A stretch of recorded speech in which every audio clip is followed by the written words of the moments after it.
Wahyu 1 ayat 9. Aku, Yohanes, saudara dan sekutumu dalam kesusahan, dalam kerajaan, dan dalam ketekunan menantikan Yesus, berada di pulau yang bernama Patmos, oleh karena firman Allah dan kesaksian yang diberikan oleh Yesus.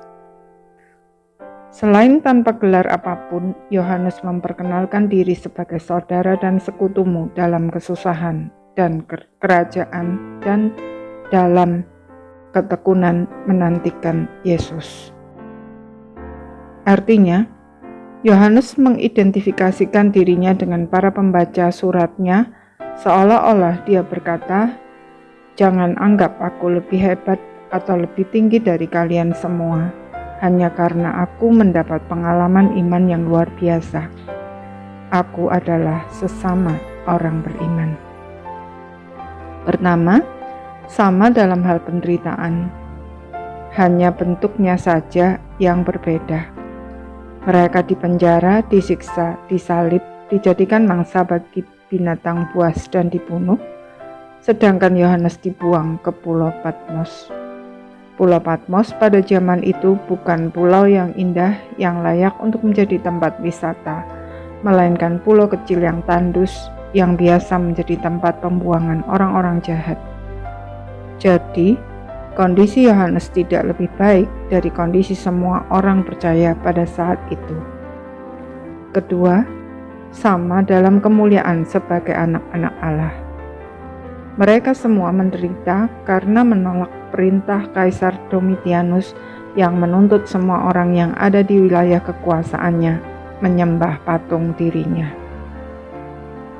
Diberi kesempatan untuk menderita karena iman kepada Tuhan Yesus adalah suatu kemuliaan yang tidak ada taranya dan bersifat kekal. Jika kita menerima semua konsekuensi iman kita dengan sukacita dan dengan percaya penuh bahwa Tuhan adalah pemegang otoritas tertinggi yang tidak pernah salah, maka kita pasti akan menemukan pengalaman-pengalaman iman yang baru seperti halnya Yohanes. Ketiga, sama dalam hal membutuhkan ketekunan dalam menantikan Tuhan Yesus. Ketekunan yang dimaksud adalah kemampuan untuk menghadapi penderitaan dengan sukacita dan kreatif. Sebagai seorang yang diberi kesempatan istimewa untuk menerima wahyu khusus, apa yang dilakukan Yohanes ini sangat penting, sebab hal-hal besar yang dipercayakan kepadanya bisa membuat orang mengidolakan dirinya, sehingga tanpa sadar menempatkannya di posisi yang seharusnya adalah milik Tuhan.